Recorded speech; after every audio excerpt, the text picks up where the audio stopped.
respect this independence. When the Inspector General takes discretion because of information he has, makes presentations and raises issues and talks with us and so on and so forth, and then every so often we come back to excoriate him, to Mr. Chairman, as our leader in security, you know this, and all of you members of Parliament who belong to this committee, you know the number of decisions that the IG makes on a 24-hour cycle is incredible. We can't second guess them. They make these decisions independently, but of course they consult with the other organs of the security environment. And we all agree with them on this particular decision he made to make the rearrangement. We are all aligned, we are all agreed. I wish those who are actually raising concerns about this, especially because they have access to facts and they can get this information, they look for the information and facts about it. Allow me, Mr. Chairman, sir, to not comment anything about that issue of G4S.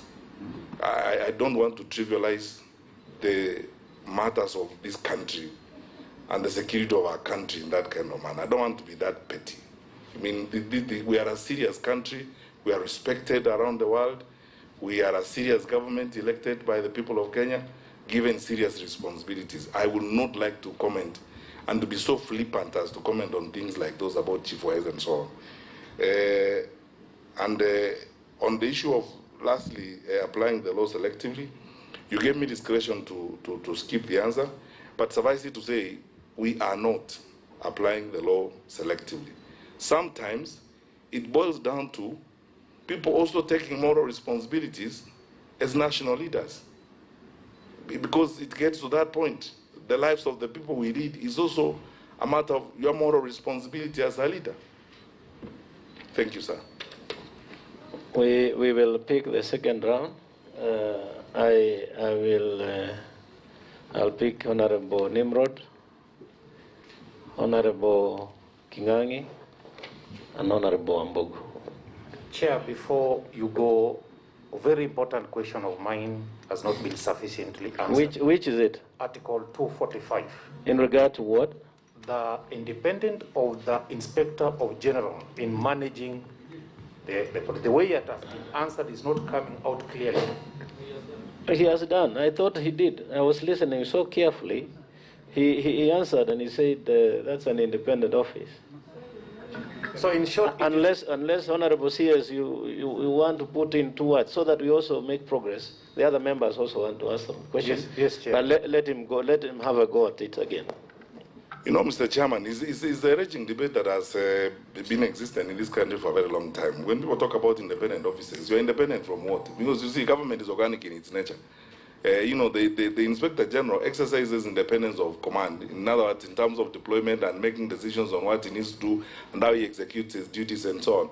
But that does not mean that the Inspector General does not work in an ecosystem of constant consultation.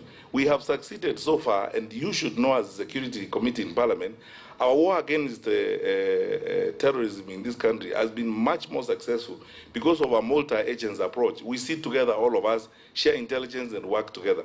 That does not undermine the independence of the Office of the Inspector General. It doesn't undermine the independence of the Office of the CTF. In other words, in exercising his powers as the Inspector General of our country, Mr. Matiang'I has taken a decision, run it by all of us, which we are happy with and we are all aligned, and the reasons for which he took the decision are sound and clear, and we accept them, and we support what he has done, especially because we know it has not introduced any gaps or exposed anyone to danger. So no one has infringed on the powers of the Office of the Inspector General. The Inspector General has not abused his powers. We have continued to work very well. I am satisfied with what he has done, and I have not forced him to make that decision. No one has forced him to make the decision, but he has been responsible enough to consult with us and share the information he has with us, and we agree with him. Thank you, sir. Honorable Nimrod. Thank you, Chair. First, allow me to start by conveying my confidence with the heads of our security services, that is the DCI, the 2 DIGs, and the IG, on their training, on their capacity to do strategy and also command of our security organs. Mr. Chair, I have very straight and specific questions. My first question goes to, on Annex 1, Mr. CS, You said you never touched nothing on cordon 1, or the inner circle has been touched. But the second circle, that is the second cordon, was touched. There is some interest in 3 residents of the deputy president. And within the 3 residents of the deputy president, I think the one in Karen, which also doubles as his office, and another one in Isgoi, and I think it's Nakuru Endoret. That one is where the second cordon, we have GSU officers who are undertaking the guarding services of those residences. The GSU officers were interchanged with administration police service officers.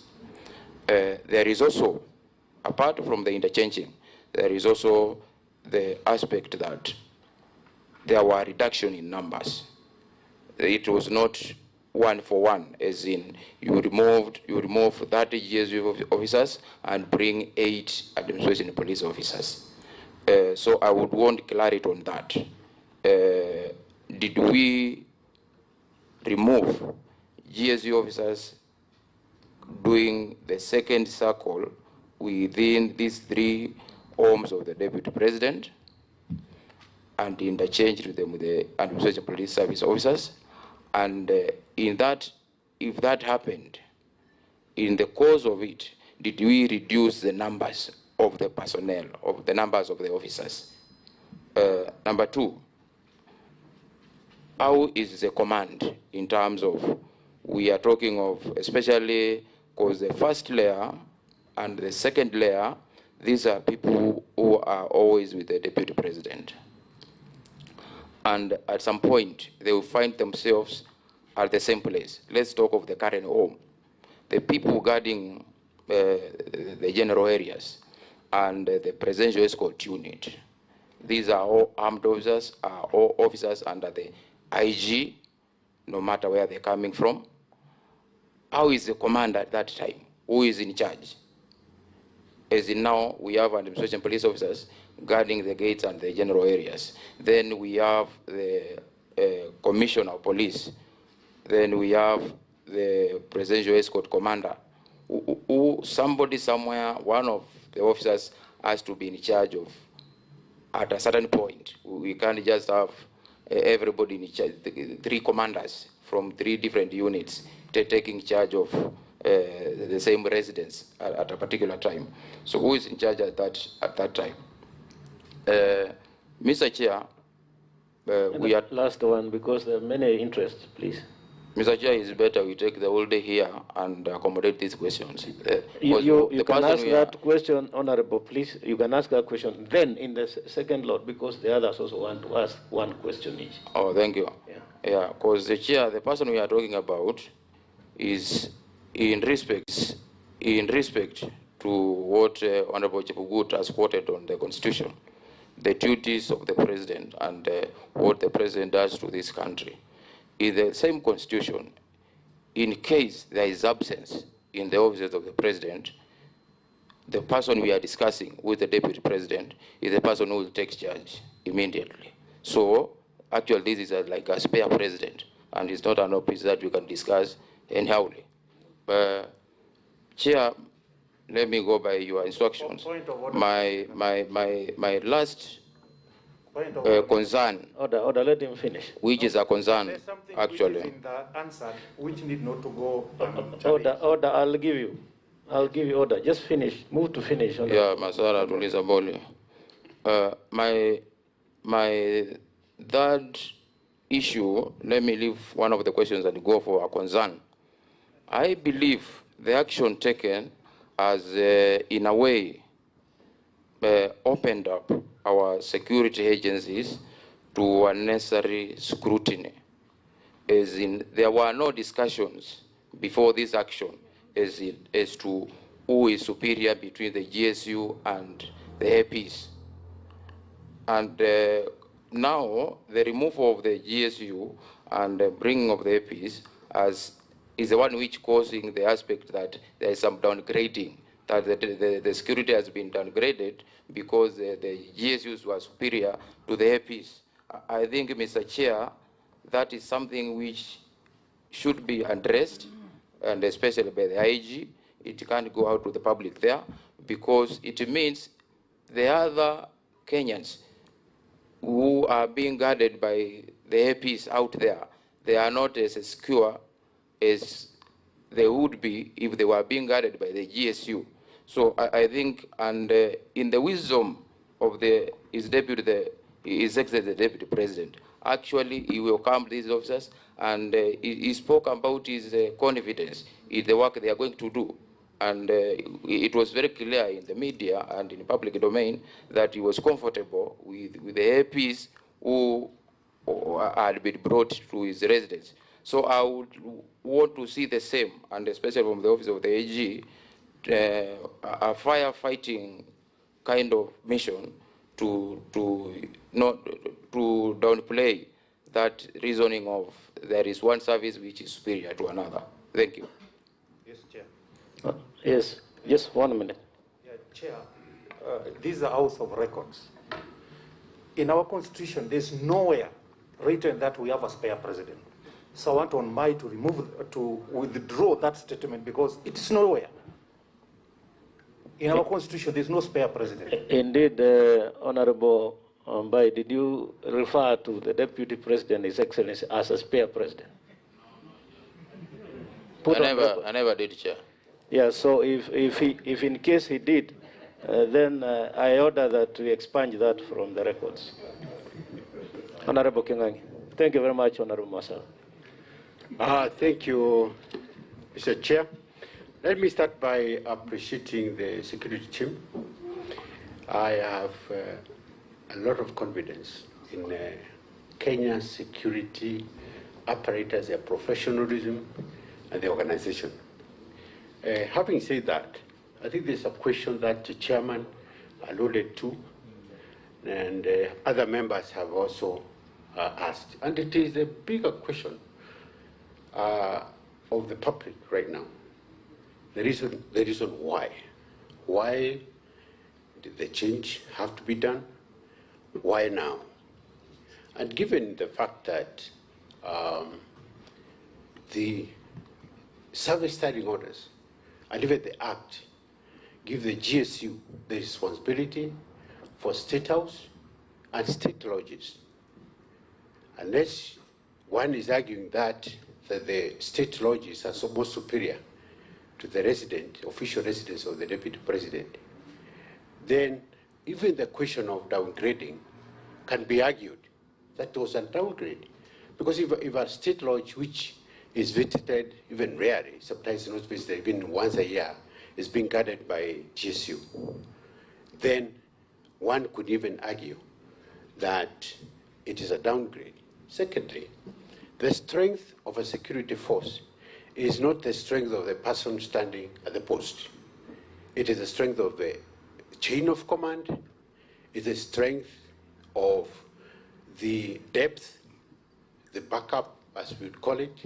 For instance, the G company that guards the State House is backed up by a Recce company, which has got sufficient equipment, training, and it is configured as to enable that force to intervene if the need be, to be able to do whatever is necessary depending on the circumstances. So if you bring the SGB to the equation, then what becomes of the chain of command? What becomes of the backup plan? How does it work?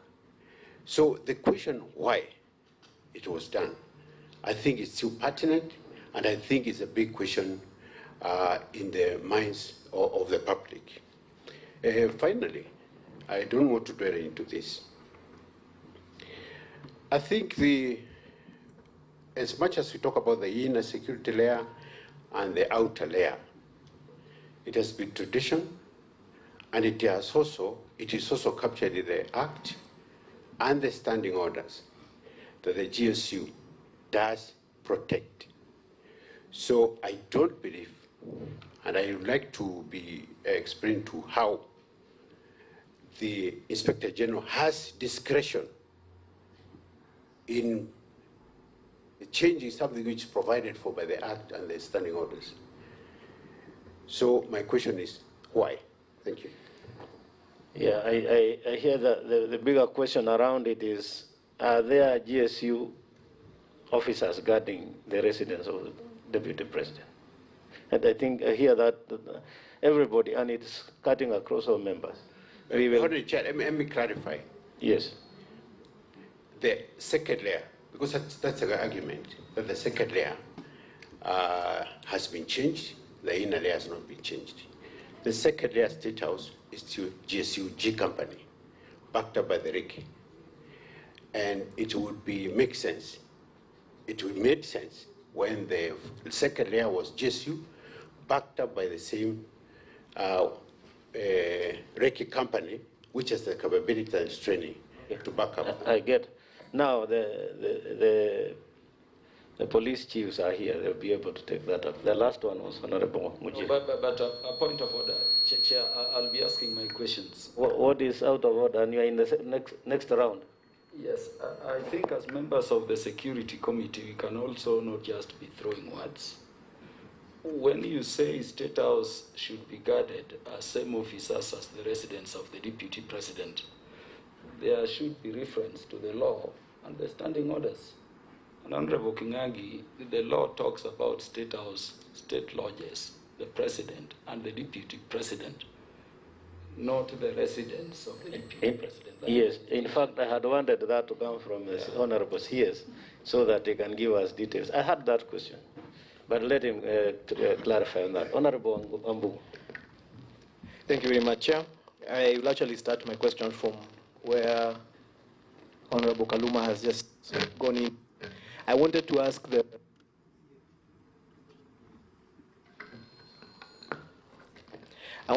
CS to clarify for us, according to the law. We have seen the Act, we have seen it being shared very widely.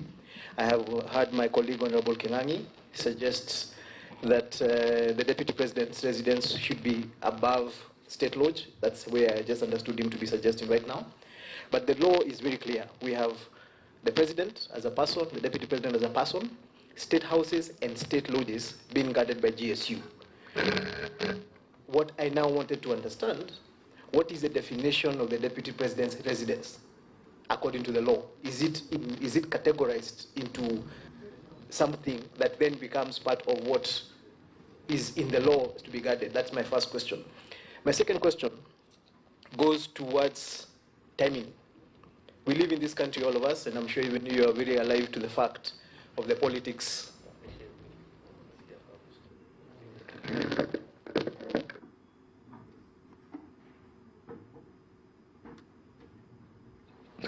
Thank you. I think this is better. But I'm sure you had the first question, so I'll just go to the second one.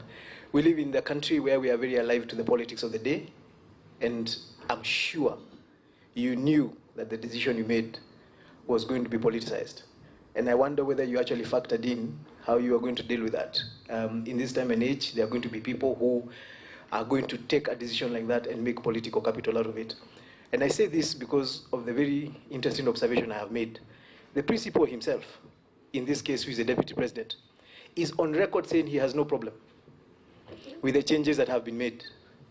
However, his allies, every single day, are using this to play politics with.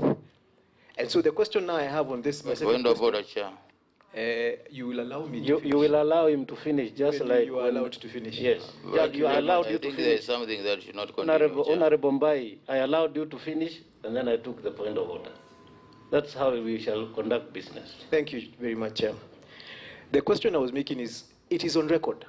The principal himself has said he has no problem with the security arrangement that he has. His allies are the ones who are playing politics with this issue. And now the question I have is, we have a public letter from the chief of staff of the principal complaining about this. Then we have the principal himself saying he has no problem.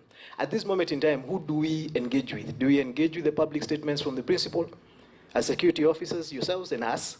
Or do you engage on the public or the official statement from the Chief of Staff, or from the issues that are coming up from the allies? My third question. We have a situation, and I want to, it's something about order of command. It has been raised by a couple of my colleagues here, the issue of when you bring in new formations around the Deputy President, is there a structure that takes over that formation and says that now you've come in around the Deputy President, you report to this particular office, or what exactly happens? I ask that for this reason. When we have a situation where a VVIP has security officers who are police officers, who are then protecting situations that are not legal or lawful, as my brother Masara might have raised, who do you question at that moment in time? You have a situation where police officers are not allowed, are not supposed to allow us to have public meetings. And then I have a public meeting, and my police, my security escort is there with me. Are you able to ask him, as the IG, to give you information on what that particular issue that arose? Because maybe that is part of the problem we're having here.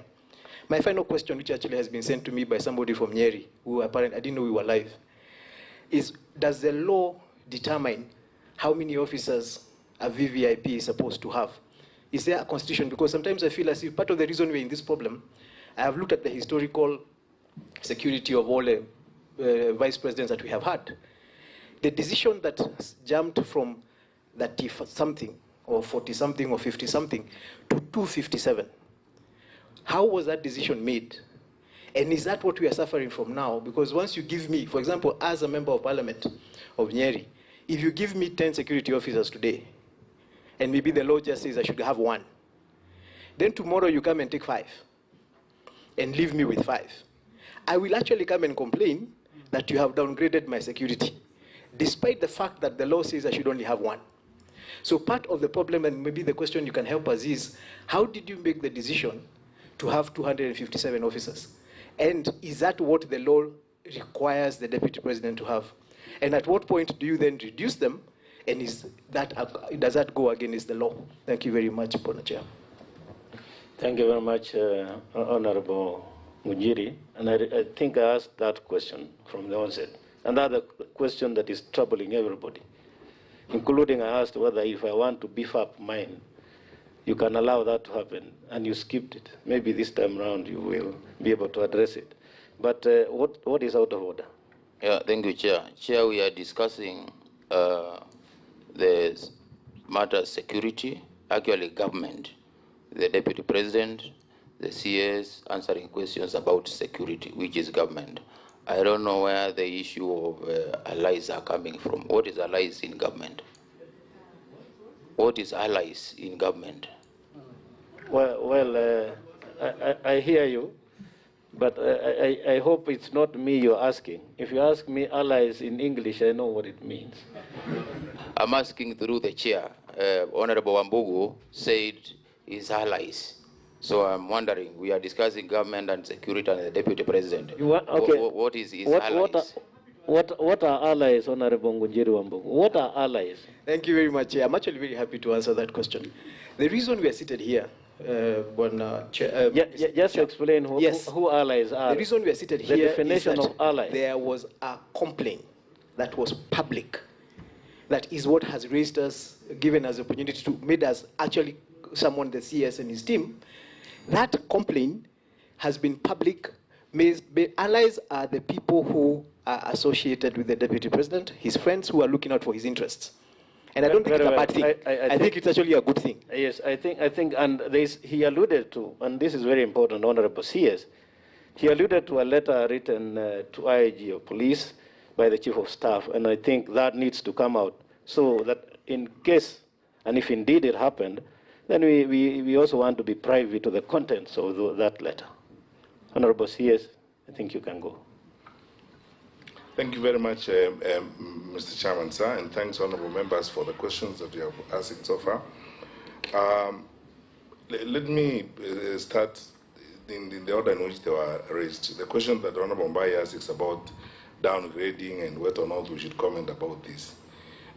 Let me be very frank as a public officer and the minister in charge of security in the country. Most of the debate that is going on about this, and anyone you hear talking about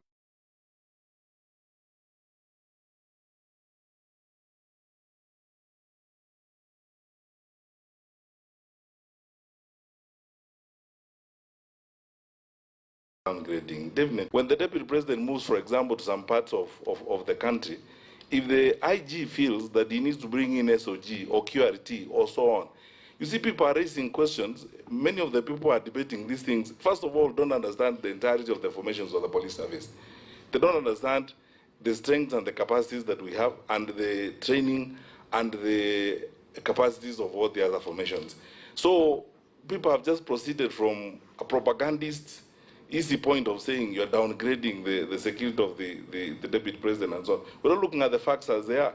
In that layer too that I've used to demonstrate to you that we actually call these in operational terms support services, you know, because the core team that is supposed to protect the deputy president is the presidential escort. This is what is prepared to protect the deputy president. Whether he's driving, walking, flying, what have you, these are the people, it's intact, he's protected. Then support services, the IG has got over 13 units to draw from to provide support services. What tells you that this unit is stronger or weaker than the other one?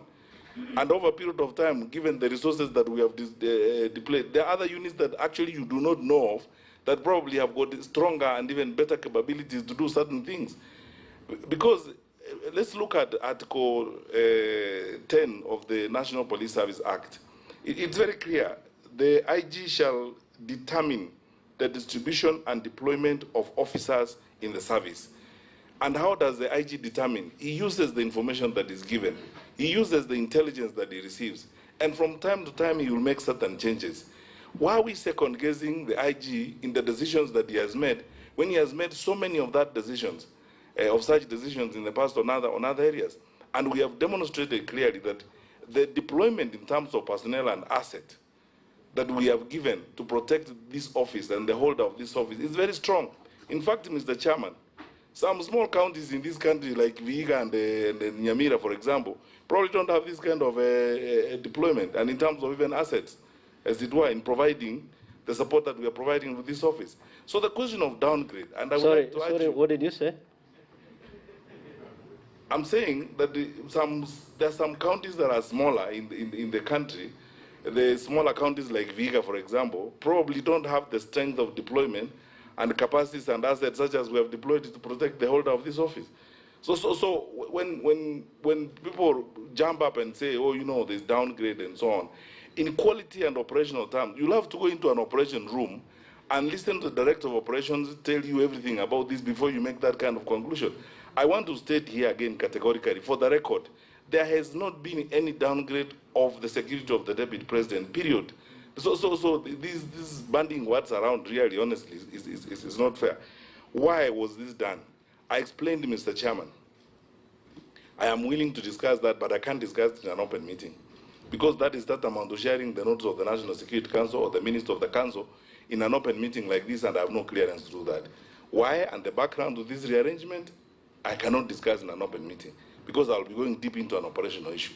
Are you able to discuss in camera if you have clearance?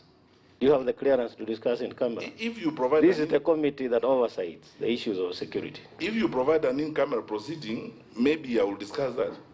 I will be able to explain the background to that. But I can't explain it in an open meeting like this, because now I'll be moving into the realm of operational issues. And then my colleagues here, the heads of the agencies, will not allow me to go into operational issues in an open meeting like this. It's clear.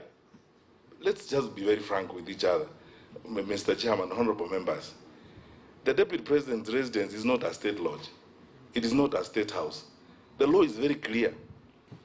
It's black and white. It's a residence. It's a residence of the deputy president. It's not a state lodge. It's not a state house. You know, there's some things which look or sound politically sensible, but frankly, when you go by the law, they don't. How would you come up and use phrases such as are being used and so on? The framers of the Constitution, you are the legislators. Give me a law to work with on this basis. Give me a law that designates the residence of the deputy president and makes it a state lodge. Then, on the basis of that law, I will gazette it. The gazettement of state lodges is very clear. The law is clear. The record is there. You know the state lodges and state houses that are supposed to be protected by GSU. The residence of the deputy president is neither a state lodge nor a state house. Sasa mimi nafikiri hapo, Mr. Chairman, ni sawa. Just proceed with the rest. Yeah. So the question of the politics of of the decision that we made. You know, we are public servants. We are public servants. We work in a manner that we know we are going to be accountable to the public through members of parliament, through a committee like this. When we take decisions, we don't wake up in the morning and look at the weather and look at this. We make a decision that we believe is right to make at a particular time. We know that there are certain times where some political practice comes with some sympathy addiction. You know, the sympathy addicts who will look for sympathy over anything. And we have watched that sympathy addiction around the country where, you know, people draw sympathy over everything, you know, and so on. But you see, let me ask you a question. As people who expect these wonderful, good people seated on my left here to provide security for you, how would you operate in an environment where they wake up in the morning and check the political temperature, the weather, before they make decisions? We believe in making right decisions. And the decisions that are right and necessary will be made, regardless of the time they are made. And as I keep saying, we in the security sector, we don't do this work to be popular. We would rather be right than popular. We want to do what is good for the country, what is good for the officers that we have been given to look after. If I had an opportunity and explained to you, and Mr. Chairman went into details about how this decision was reached at, you will be very happy with us, because you will know that we have made very serious considerations. And this Inspector General, this gentleman seated to my left here, is a very considerate and very responsible public servant. So to cast aspersions and say, oh, you know, why was this done and so on, this is not a whimsical decision. It was a culmination. It was made after several considerations have been had. But as I said, I can't discuss those considerations in an open meeting unless, you know, you have an in-camera session at which I can discuss that, and I will share with you to an extent about that. The question of responsibility of police officers. You know, Mr. Chairman, this gives me an opportunity to respond to something that everybody asks me all the time. When public officers, for example, when members of, you know, government go to court and they are charged, for example, with murder or with very serious crimes, why does the Inspector General withdraw police officers from them? They do that because you don't want to put officers in conflict. Because you cannot get officers and tell them to go and commit a crime, or to accompany you to commit a crime, as it were. I understand and I hear you, honorable members, when you are saying if we are breaking the law, we are breaking COVID regulations, and we are in the company of police officers, what are we supposed to do? We all start, first of all, with the fundamental good faith in all of us. And as I said earlier, there must come a time in the positions that we hold when some of the actions we take are driven by our own moral positions. So if those leaders, some of them senior in society, feel that what they are doing is the correct thing, of course, it's for the public to judge. But we have kept pushing our police officers, and I know, I am aware, because the Inspector General has told me, that he remains in constant communication with senior police officers in the command of those who guard such VVIP officers to ensure that they also assist in ensuring that the law and order is maintained. We hope that this situation will improve, but I can hear the concern that the honorable members have, and will continue to work at it. Is there alone the number of deployment? There is no law. I'll be very happy if you enacted one. Maybe if you actually enacted one and said, for every holder of an office, you'll be entitled up to X. It will be very happy. I mean, we will all be very happy, and I'm sure that the gentleman to my left will be very happy, because it will make their work much easier, as it were. But now, as it is, I gave you this example, Mr. Chairman. If today, for example, the holder of that office requested that I have a butchery in Rongai, and I need the butchery to be guarded, and you refused to guard the butchery, then the butchery was attacked tomorrow. I mean, if we are insulted now, look at how we are being excoriated for just a routine reorganization of security. Can you imagine what would happen to us if that happened?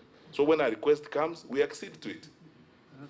And then we keep moving forward. And all these wonderful men in the police service are doing so in good faith.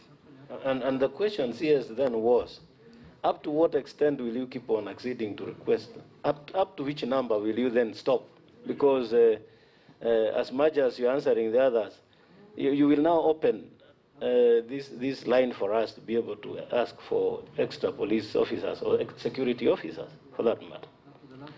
Well, please enact a law. I think let's end the debate there. If you enacted a law that brought about limits, that brought about talked about numbers, and then we can be able to solve that problem once and for all. The letter from the Chief of Staff that was written to the IG and to the Inspector General, to the Head of Public Service, and copied to our PS, Dr. Kibicho. You know, the less I said about these things, the better. To be very honest with you, because of one thing. You can notice how, in some cases, Mr. Chairman, to be very frank with you, if we are not careful as a country, we are sinking to new laws. Where in this world, just tell me, Mr. Chairman, where in this world would a holder of an office of Chief of Staff in a senior office like that write a letter and put it in social media before it even reaches the Inspector General of Police? Where? And then so on. You know, this issue has been characterized by some very juvenile activism, petty propagandism, and so on. And then the facts are lost in that process. And we don't want, because we are respectful of the institutions that we work, we don't want to go that direction. And we are not going to respond to those kinds of antics. We will do the work that we have been asked to do. That's why you have noticed that there hasn't been any correspondence from any one of us, including our Inspector General of Police. Because there are some institutions, if you subject them to disrepute, you erode the institutional respectability of your country, as it were. You end up vulgarizing the authority and legitimacy of those offices. Because the ideal situation is that if you are a Chief of Staff in an office like that and you have a challenge, you go to your charge. Your charge is the Head of Public Service. You don't even write to him. You pick up the phone because you have an extension to him, and you ask the Head of Public Service for a cup of coffee, and you discuss those things internally. This new wave where everything is written and sent to social media, this propagandist attitude, we have a responsibility, Mr. Chairman, and I want to undertake to you as a public servant. We have institutions, we inherited these institutions, and we have a duty to hand over institutions to the next generations that are intact with the respect that they deserve. The respectability of security sector institutions is not going to be vulgarized and dragged through the mud because of sympathy addiction and all that kind of thing. Thank you, sir. All right, okay. We will then take Honorable Mbai, you have already spoken. So we are going to the next people. There are people who have not asked questions. Honorable Rosa. Honorable Kaunya.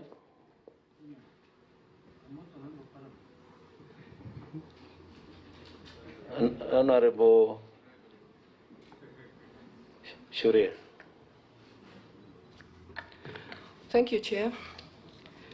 Chair, first of all, I'd like to thank you for having been proactive, given that the matter we are discussing today has really been around and is causing a lot of tensions. I'd like to thank you for having been proactive. In the same breath, I'd like to also thank the CS for giving us such a detailed explanation. The reason why I'm thanking the CS is because information is power. And what is happening today in this country, Mr. Chair, is that we are being governed by propaganda. When I look at the details that the CS has given, Chair, I feel sad. I'm saddened to know, because what the country is being fed on is that the security detail that is in charge or is responsible for the security of the person of the Deputy President has been tampered with, has been withdrawn, and therefore he's been left exposed. When I look at the presentation that is before us, it is clear, and thank you, CS, for giving us this history.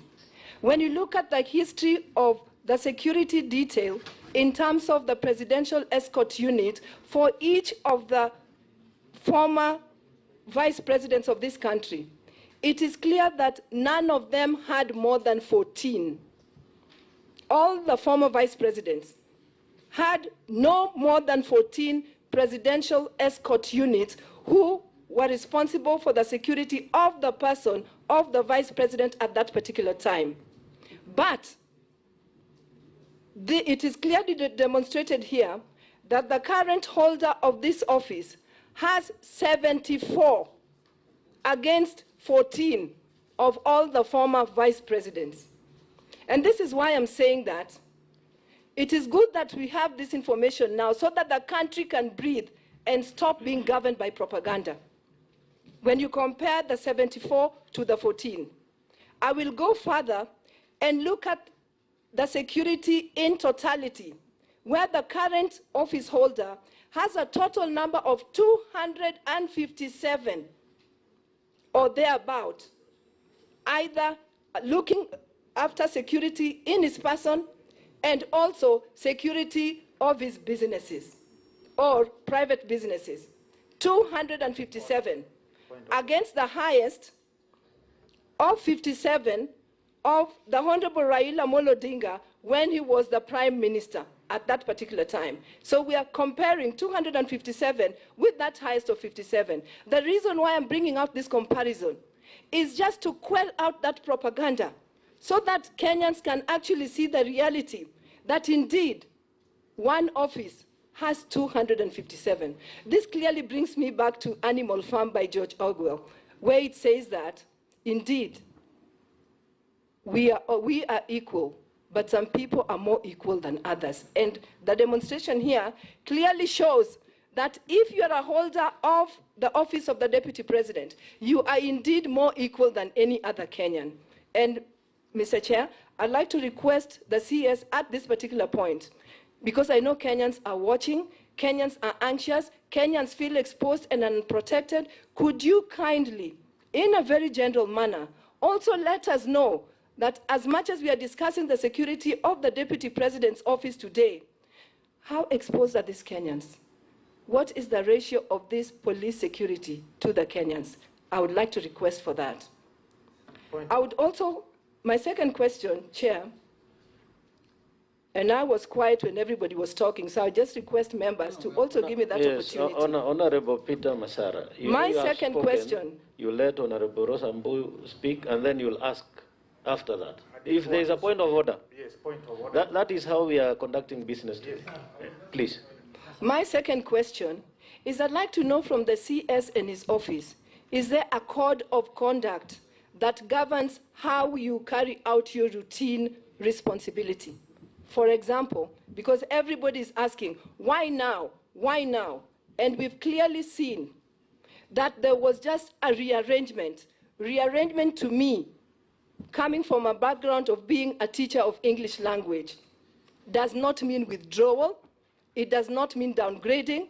It is rearrangement. So I would request the CS to kindly let us know, is there a particular code of conduct which should govern your routine actions so that if you are withdrawing, if you are replacing an AP called Otieno with one called Kipyegon or another one called Wafula, are you bound by a code of conduct which should govern you and make you talk to the officer or talk to the Deputy President's office first before you replace Otieno with Kipyegon, with Wafula, or if there's an Asian, with Yatin?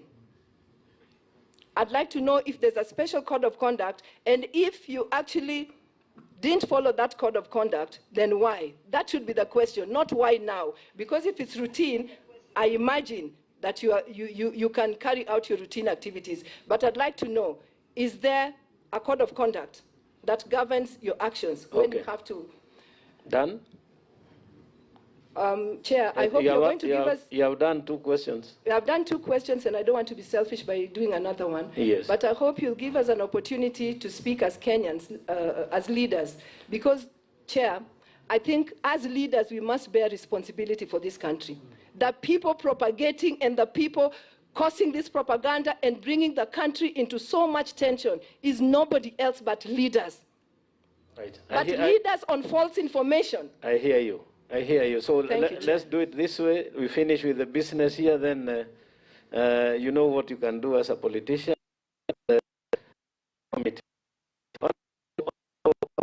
Point of order, Chair. Before What is out of order? Thank you Before I very lose much, it. Chair. Just 1 minute. What is out of order? Chair, this is a house of record. Honorable, my sister Honorable Mbuya has just mentioned that we are governed by propaganda. The right word is that other people want to guide by propaganda. We are being guided by the Constitution. The current government is governing this country by Constitution, but Thank those you, who Chair.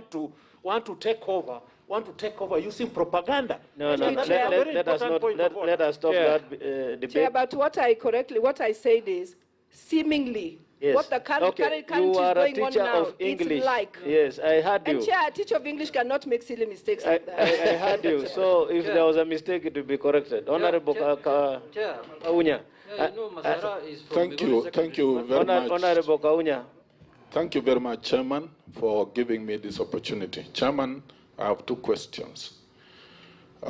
Chairman, speaking with the background of having undertaken training for some of these officers that provide VVIP training and the critical infrastructure and vital installation protection. Chairman, last year, that is 2018, His Excellency the President, Uhuru Kenyatta, launched a police reform program that was meant to harmonize the command and control of officers in the field. And this, I believe, was implemented. And my question is, Chairman, my question CS is if indeed these reforms took place, and in these reforms, Chairman, you'd recall that under the Constitution, the National Police Service is comprised of 2 units, the KPS and the APS. The distinctive roles were clearly specified in this arrangement of the reform, where the APS under DIG APS was to undertake that protection, critical infrastructure, the border, our borders under the border patrol units, and of course the protection of the VVIPs fell under that unit. And the Kenya Police Service were to undertake other roles as specified. And these roles, I believe, if that was implemented, and I think that's a question I want to ask the CS, then the question of all these rearrangements is actually, Chairman, misplaced, because the units that are supposed, and they have been trained very well on protection of very important people, VVIPs and VIPs, are the General Service Unit and the APS. And Chairman, you recall just a week, 2 weeks ago, Chairman, we were at Kanyonya, Chairman, you'll recall, where we have the Border Patrol Unit and the training. You witnessed the kind of training of the QRT, for example, the Quick Response Unit, is one of the most well-trained units that actually is supposed to be guarding the president. Now, based on that reorganization, CS, if you can clarify, even for the public, to understand that. The second question, I believe that our police officers are well professionally trained and they are doing a good job. Of course, they need to be funded in those areas of shortcoming. But, Chairman, there is something that needs to be clarified by the CS, whether there's a gap in law in terms of the numbers we deploy, more particularly, Chairman, I want to give an example. In America, when Donald Trump was elected to be president, he resigned from all the companies he was guarding. I think there's something not very, very clear about what the CS brought out, that requests for guarding of even a butchery I think this question has either gap, and I think the CS, if you can clarify, then Chairman, I would propose as a committee, we come up with amendments to make sure some of those gaps are fixed. Thank you, Chair. Thank you, thank you. I thought you would start by saying you were previous commandant of which college? Chairman, I was commandant of the AP Training College at Embakasi, and some of these officers who have been deployed to guard is the deputy president are some of the most well-trained internationally, not local training. And I'm very have the confidence that they have what it takes to do the job. Thank you. Honorable Shuli.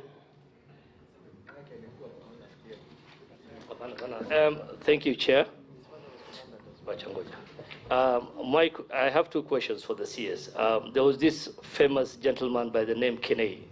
Could he tell the committee, was this gentleman a GSU officer who worked at the DP's office? Was he a GSU officer or an administration police officer?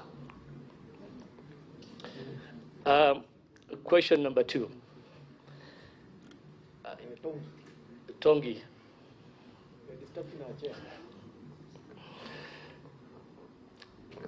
I think he came here because he's from, is it Nyamira Map? No. Let me clarify. He is wanting to ask question, and I'm telling him I received no notice. So if you gave me no notice, you're not going to allow. Those are in the standing orders 195. Yeah, I have only one notice from the Honorable Junet. Okay. Proceed. Thank you, Chair. Question one was whether Kene was a GSU officer or an AP officer, and I think he worked at the DP's office. Question two, the CS did mention he cannot share the reasons as why the changes occurred because of operational reasons. Just, is the Deputy President supposed to be made aware of the changes prior to that changes happening and the reasons why the changes were made? If so, was he briefed prior to the changes being made? Thank you, Chair. That question had been asked, so you can only maybe go over the answer again. And now, Chairman. Order, Honorable Mbai, because there are people who have not asked questions, and they are members of this committee, and they need to engage. So I'm allow your colleagues. For clarification, Chair, not a new question. Not clarification. Let the others finish. Be fair to them also. We want to take final round because of time. So, Honorable CS, I want to take the remainder of the people so that then you can answer all of it together. Then we come to a close. Is that okay? Or is it too heavy? All right, okay. For those who haven't spoken, yes, Honorable Tekla Tum, who is following us virtually, can you ask a question now? Ask your question now. Honorable Chair, I have 2 or 3 questions and comments. And make it brief because of time. Eh? Yeah, I'm making it, yes. Thank you. What does the Constitution say about the security of the Deputy President? Number 2, was he informed when the officers are removed from his residence? Number 3, Honorable Chair, there was a research done, and it has shown that Kenya is number 4 of the people who are having stress levels. Honorable Chair, we are 1 year or less to the elections, and we have to take care of everything we are doing now, even in the security. I normally talk very well of our security apparatus, and I know the CS is very good in his job, but he has to tell the people who are doing the operations, the transfers and what have you, to do things in the right way. Honorable Chair, as politicians, the Deputy President inclusive, have a following, and you cannot control the people in such scenarios. So, Honorable Chair, let's not take things easy. It is not as easy as that. As members of the security, we want the security of all Kenyans and the top leadership inclusive. That is my contribution, Honorable Chair. Thank you, Honorable Dr. Tekla Tum. I can confirm that we have heard all your questions and the CS has taken note. We will leave you and we'll keep you on so that you can get the answers when he starts replying. Honorable Junet, sorry, it's not Honorable Junet, sorry, for the remainder of the team, the committee, because the standing order say we shall first give the members of the committee, those who are interested. Honorable Kaluma, and then Honorable Vice Chair. Then in that order, after that, we'll go to Honorable Junet. I thank you, Chair, and I thank you, CS. Chair, I traveled from Homa Bay to Nairobi by road last night. In fact, I arrived here, Chair, you remember, I communicated with you at 5 a.m. in the morning, believing that the Deputy President was exposed. And Chair, I'm saying this because from the statement I have here, I disturbed my person traveling by road of a person whose security detail is bigger than the entire security detail guarding Homa Bay County. And I think I want to request that in as much as we play politics, we should not play politics with matter security. Chair, to put this matter in context, the Deputy President, in his usual manner, says he has no problem with the security reorganization around him. But the politicians around him are saying there is a downgrade and undue exposure. And this, based on that of his chair, is occasioning unnecessary anxiety in public mind. So Chair, my first question or request is that the people around the deputy, some are not just politicians, CS. And in as much as you are saying you should not be bothered by the letter which came from the Chief of Staff of the Deputy President, the public concern about this matter commenced from that letter. Yeah, I saw it on Twitter and I asked what was happening. In fact, I was asking why didn't the Deputy President's Chief of Staff, knowing the security channels and arrangements, speak with them in a manner that protects the integrity and the professionalism of our security apparatus. So that, Chair, I will be seeking your directions at the end, that in as much as the CS and his team say they are not politicians, they want to do their work and leave it at that, the matter of the conduct of that Chief of Staff in the office of the Deputy President, being an employee under our charge as Parliament, is a matter that must be dealt with. So that I'm confirming that after this, if it does not come from the committee on its own motion, I'll bring it before the committee so that he can come here and tell us the code of conduct under which he operates when he writes and posts things in the social media in the manner he's doing. But CS, this matter has been taken as a discourse outside there because the members of the public and the media, which is our main channel of communication, do not take time to understand the law beginning with the Constitution.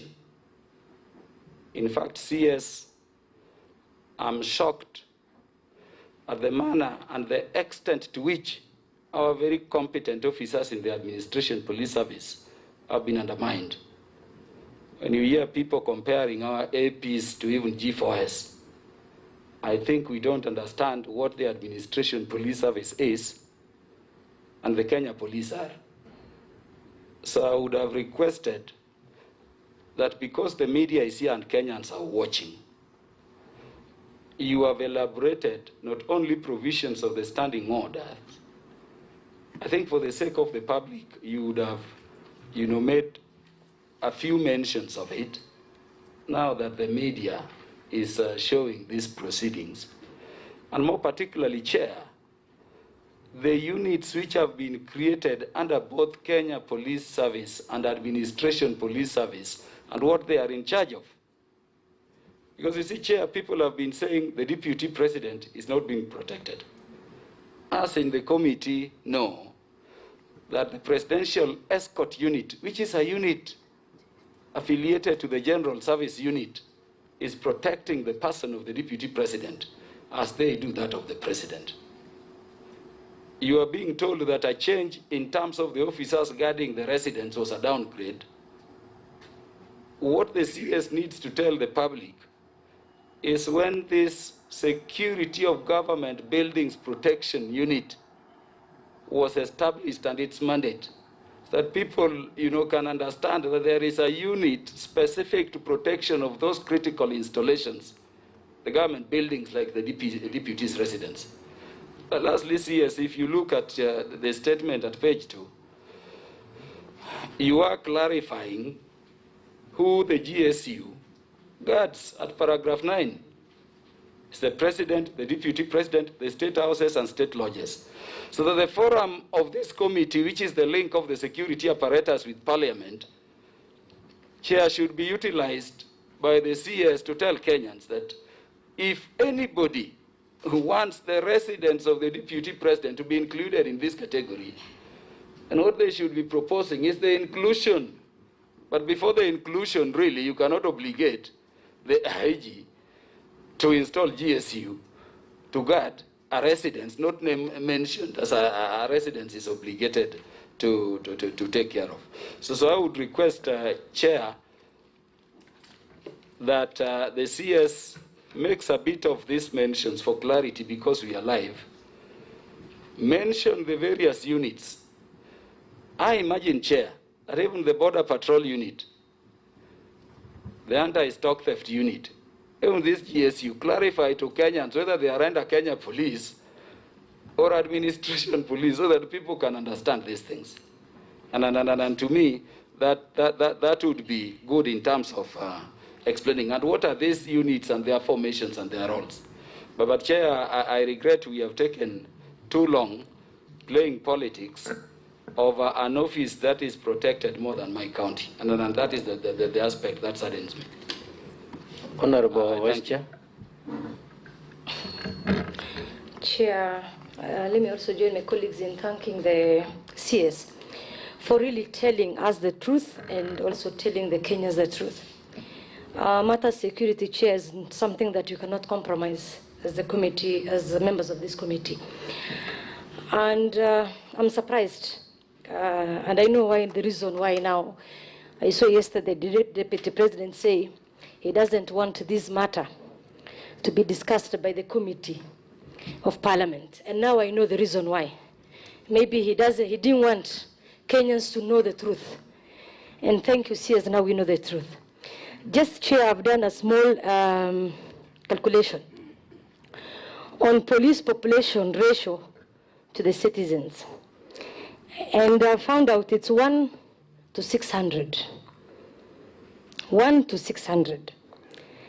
One person has 257 officers, Chair, meaning 254,200 Kenyans are exposed. And this is a person who calls himself a hustler. What happens to the hustlers who are in Korokocho, Chair? What happens to the ordinary Kenyans who live along the borders, especially where I come from? That is for the CS. Just a question to the IG. CS, you told us there is direct request from the VVIPs or the Deputy President to the IG. All these officers who allocated him, was it your predecessor IG or it is you? If it is your predecessor who did this, then I understand you want to now do rearrangement or change things. So maybe you can tell us, was it your predecessor who did this mess, or it is you that you want to come and correct this mess? Lastly, my chair to CS, we have been seeing politicians who have been faking arrest so as to blame the security so that they can have sympathy, incite Kenyans, so that they can be seen like they are the lesser or they're being treated unfairly. And it happened many times. And we have not seen any arrest to the politicians or any person who has been faking or spreading propaganda. So we want you to proceed and do arrest. If you could have done these things before, maybe today, these things, we could not have been discussing this. So we want you to do your work. Nobody should intimidate you. This committee is the committee that oversights your ministry. Kindly do your job, do what is right, so that Kenyans can have hope. And that is what we want to see. Thank you, Chair.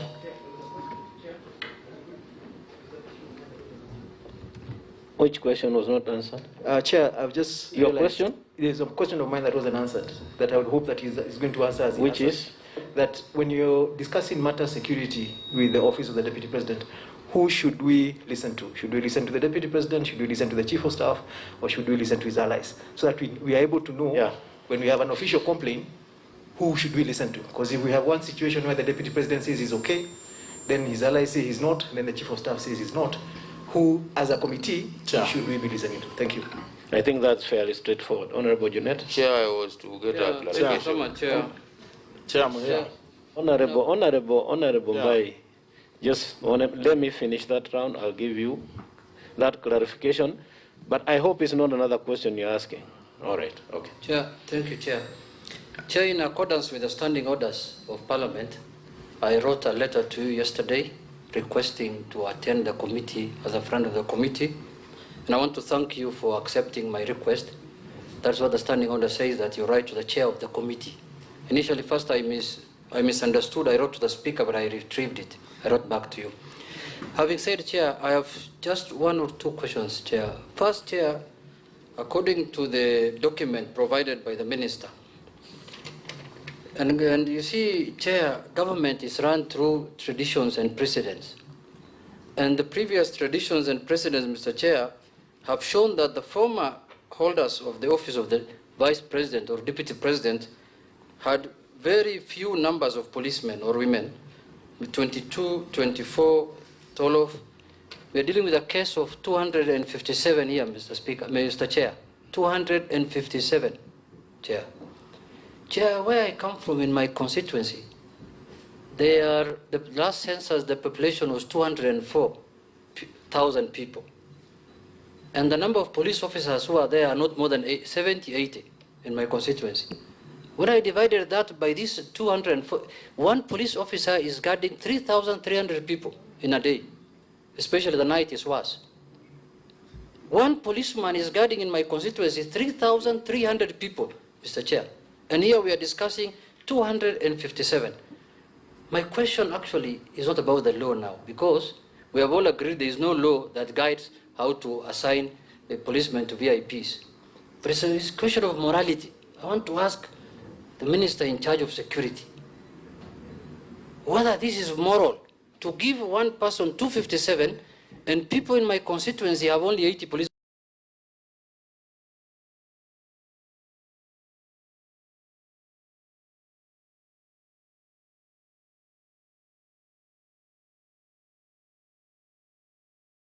officers. One person 257 and people in my constituency have only 80 police officers. And why I thought he was revamping that private security so that they can guard private enterprises properly, so that they are regulated and private enterprises are safe. Now, when the minister and the IG are deploying policemen to private premises, what will the G4S do? What will these private farms do? Because that is their work. You have taken policemen to butcheries, to guard butcheries. Surely, what will this? We have over 100,000 employees in the private sector, in the private, these private security firms. What will those officers do if you're deploying to every hotel, every butchery, farm in Taita Taveta, 2,500 acres of land with cows? You're deploying policemen there, hotels, policemen, everywhere policemen. What will these private citizens, what will they get, Mr. Speaker, Mr. Chair? So I want to ask him, how moral is that also? My question is based, laws are made to guide morality. Let's leave laws alone. Let's now go to the morals of our society. Whether it is moral to deploy a policeman to guard your private enterprises when we have over 100,000 Kenyans who are employed to do the kazi of private security. Lastly, Chair,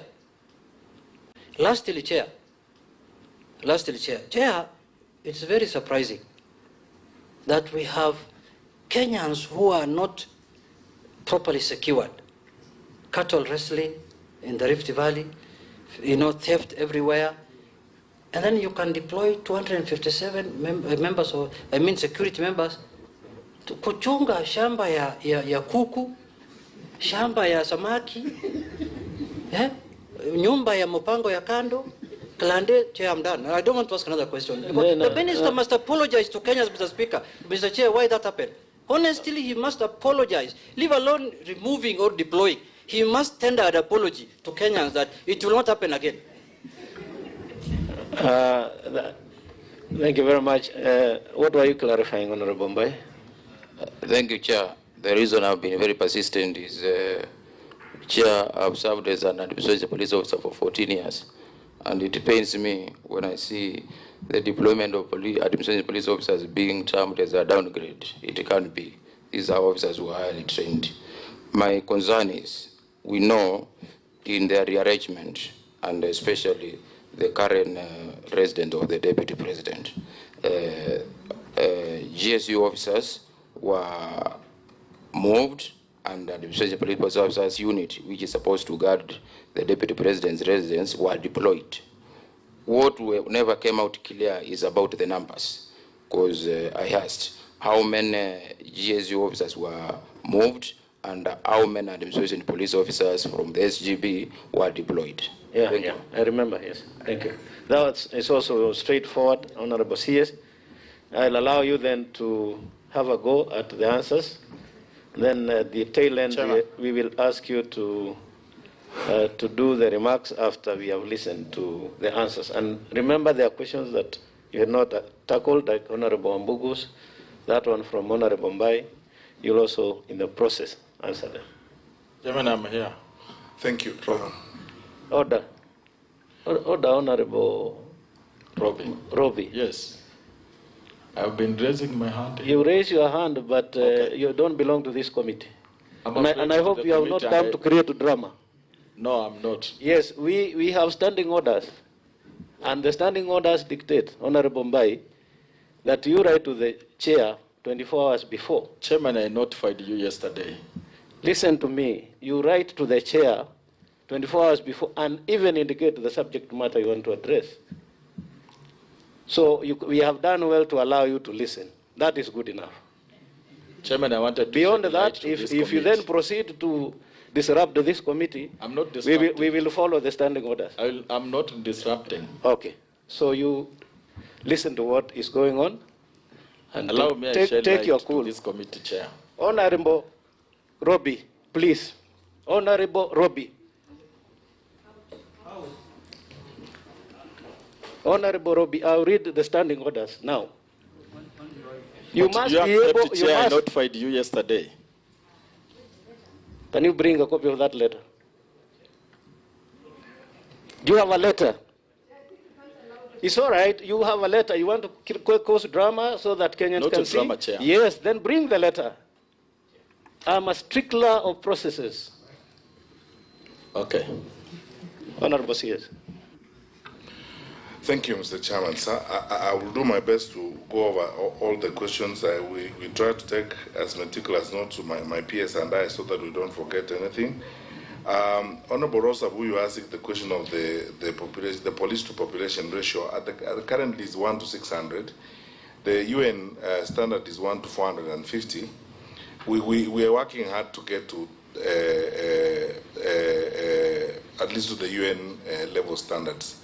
The truth of the matter is this, honorable members, as you know, we didn't recruit for about 2 years because of budgetary issues, and because also we wanted to step up the equipment and acquisitions for our security sector so that we are at bar with some of the challenges that we are facing right now. Now that we have resumed again the recruitment, we will be working hard, subject to budgets allowing, to ensure that we move fast enough to meeting the standards. And I know that you asked the question in the context of the deployment that we now have explained that we have done with the Office of the Deputy President. I understand, and I think this issue has come up again and again. We, Mr. Chairman and honorable members, we learn through experiences. Now all of us as a country are learning, because this is intertwined with a question that was asked by another member of parliament. I think it's Honorable Kaluma who said, what happens to, no, it's Honorable Ogu Kaunya who talked about businesses and public office.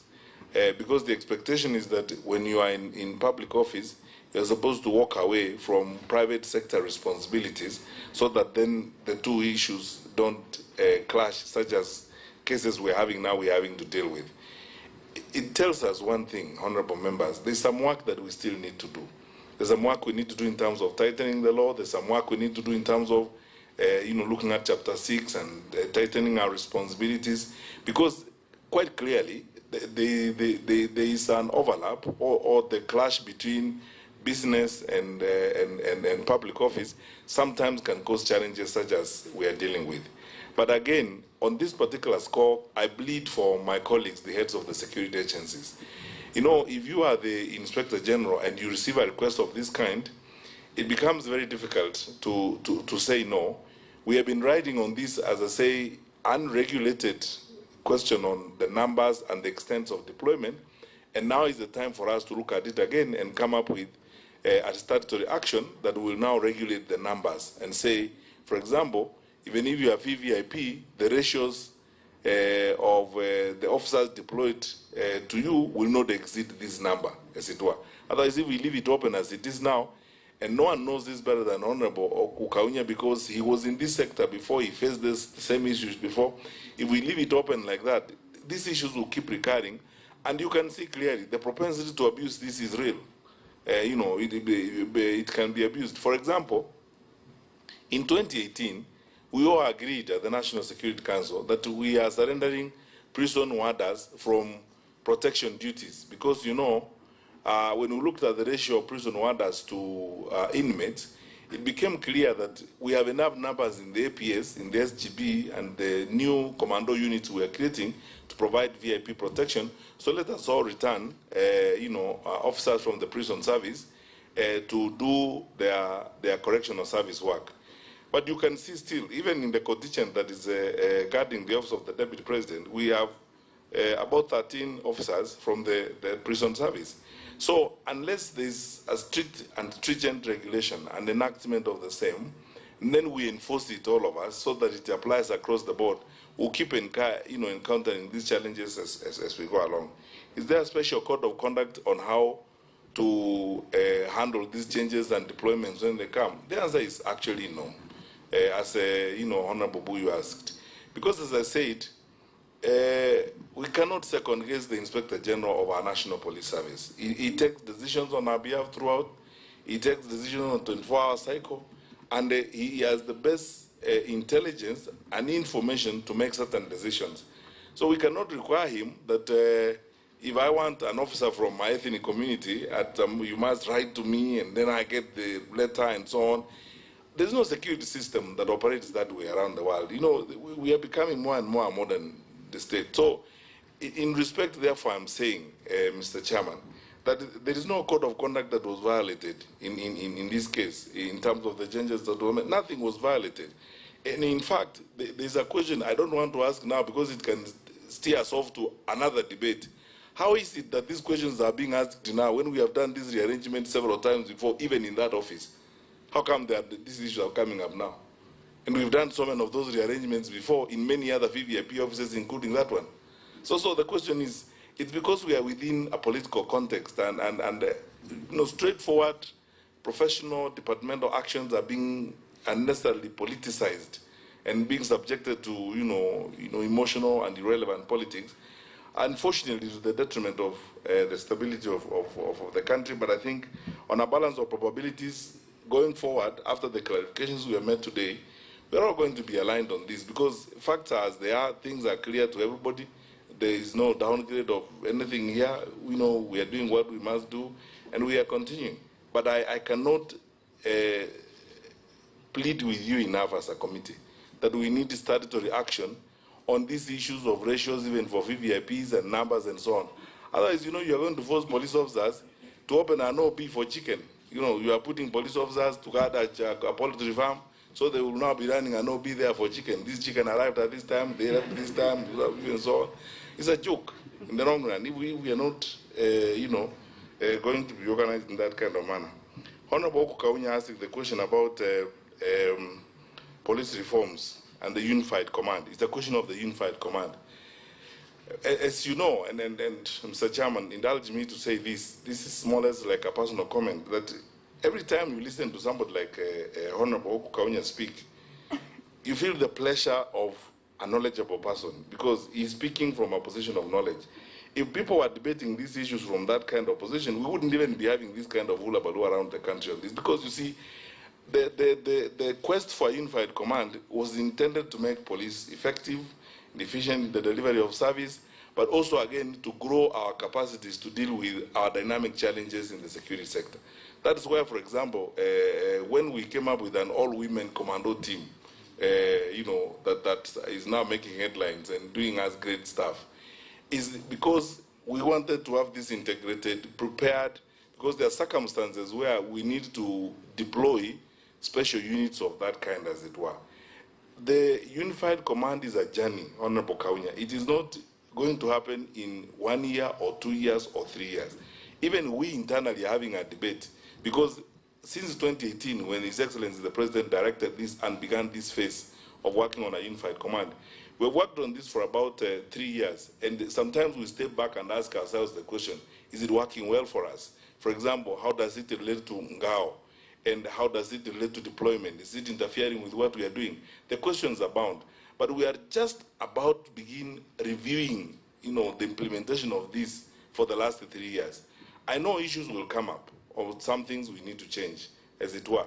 But it is a journey. It's something we're working towards.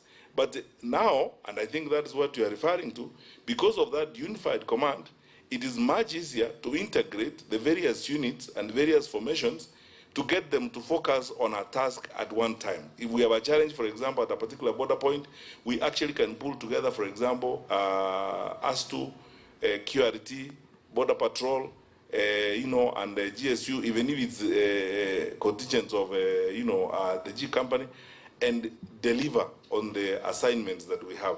That's exactly what we are doing right now in Laikipia, where we are forcing a challenge. And our GSU commandant was briefing us this morning about his approach, and you can see clearly that because of that unified command approach, we are moving more towards being much more effective in terms of responding to the present challenges that we deal with. But it's a journey, and because you are our committee, when we do the assessment and the evaluation of what you have done, we'll bring the report to you and we'll discuss it with you. And many of you who come from this background will have an opportunity to comment about what we need to do more and what we need to do better to strengthen ourselves, as it were. Is there a gap in the law in terms of business and public officers? The answer is yes. And as I've said, you can see the conflict that we are dealing with. It's apparent, it was spoken to very strongly by Honorable Rosa Buyu and Honorable Kaunya. It's some of the reasons why we are facing the challenges. Honorable Sergeant Kenei came from the AP, and he was part of the staff, 40 strong personnel from the AP at the Arambe House Annex, which is the office of the Deputy President. I think that's a direct answer, and then that is it. Was the DP made aware? This was asked by Honorable Tekla, and I think I answered this question earlier, Mr. Chairman. There is a distinction. There is what you may call a fundamental change, and there is what is routine and quasi-routine. Just imagine if every day you are reorganizing, you are doing deployment. I gave you a classic example. Forget about the person of the DP and somebody who occupies the office of the DPP. Just let's take, a routine office like a regional commissioner. If every time you are doing rearrangement, the Inspector General was doing rearrangement of the police command in Nairobi, he has to keep writing and so on. I mean, it's unnecessarily laborious, as it were, because all of us work in this context, and all the actors, if every time you are doing rearrangement, the Inspector General was doing rearrangement of the police command in Nairobi, he has to keep writing and so on. I mean, it's unnecessarily laborious, as it were, because all of us work in this context, and all the actors who are supposed to be there know what needs to happen. There was nothing major that was being done here. And as I said clearly, if we weren't in this political context where we are, no one would even be talking about it. And actually, some of this rearrangement has been done before, even in that office. But it has not raised this kind of hullabaloo and so on. It's just because of the political environment in which we are. And now, anything goes, as it were. Even if it is a simple, straightforward action, it's held hostage by the politics of the day. And then now, people go to town, become the subject of funeral speeches and church speeches and so on and so forth. I honestly don't think that, this is something that required that kind of thing. About the Honorable Tekla asked about the Constitution and the security of the Deputy President. I think I've answered this question several times. By law and by tradition, His Excellency the Deputy President is guarded by the Presidential Escort Unit with a special team that is set aside for that particular purpose. Does the current holder of the office have that? I answered that, and I've actually provided the statistics and the figures about who is there. About the followers' stress, Honorable Tekla was asking about people are stressed and the followers are getting stressed. Well, followers get stressed because their leaders stress them. As simple as that. Because the followers, get stressed because their leaders stress them. Because you wake up in the morning and what you are drumming to people is things like this, basically lying to people. If you wake up every day, your business is to lie to people, tell them things that do not exist. Lie every day, and you have seen that. You are all here. You have seen that in this country, where you can almost conclude that some people's career is about lying. They will never tell anything truthful. You wake up in the morning and misinterpret things and talk about things that have not happened anywhere. Oh, we are being finished. That's why I said the politics of sympathy addiction. Everything is about sympathy. Sympathize with me. I am dying, I'm being finished. The government is switching off the sun and the moon and so on. If you live that way, then you stress your followers. The stress of your followers is coming from the stress of the leaders. If leaders who are honest with people, addressed issues honestly, and are dealt with matter, why would the followers be stressed? The followers are stressed because of their leaders. That is my view, and that's what I would tell Honorable Tekla. That let people address the issues in a dispassionate manner, in a very clear and objective manner, and there will be no issue about it. Honorable Ngunjiri is worried, so who do we trust when it comes to issues of security and so on? I would like to reiterate this position, which has been made clear by many people, many greater people and greater minds than myself and my colleagues before you this morning. But we are leaders for a season. We have been given an opportunity to make a contribution to our country for a season. We are not going to be here forever. I am, I think, the 12th or 13th Minister of Interior. There will be a 14th, a 15th, and an even 64th Minister of Interior in Kenya. While we have the opportunity, we do what is right for our people and what is right for the country. And formal communications and formal channels of engagement are clear to everybody that we address each other with a measure of respect. But Mr. Chairman, let me say this, and this was spoken to very eloquently by Honorable Kaluma.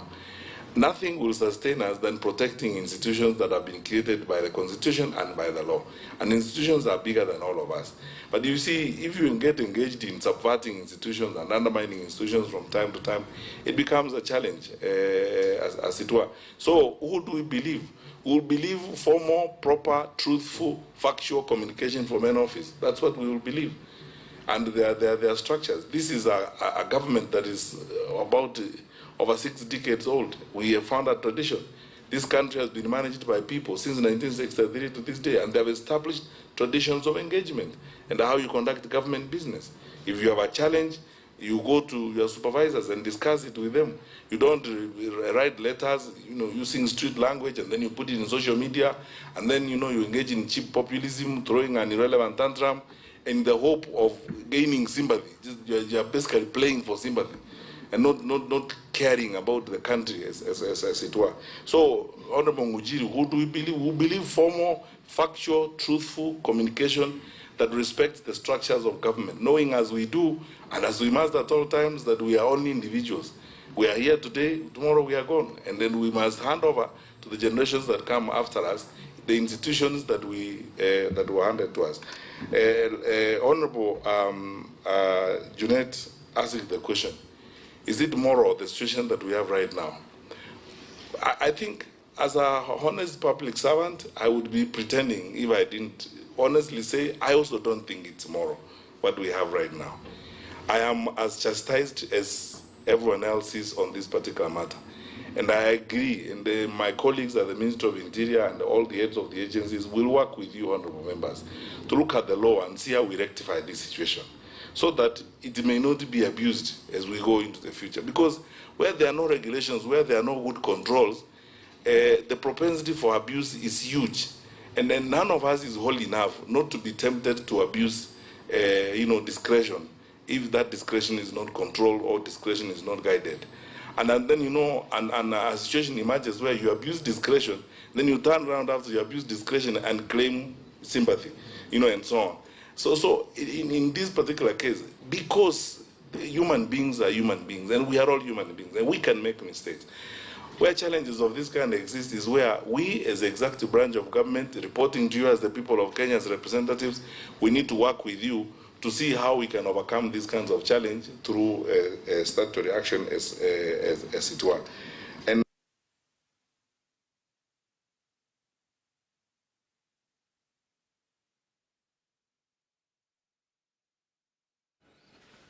all right, so that is Interior Cabinet Secretary, that is Dr. Fred Matiang'I, and also his principal counterpart appearing before that National Assembly Committee just to set the record straight as to why the security officers for Deputy President William Ruto was reshuffled.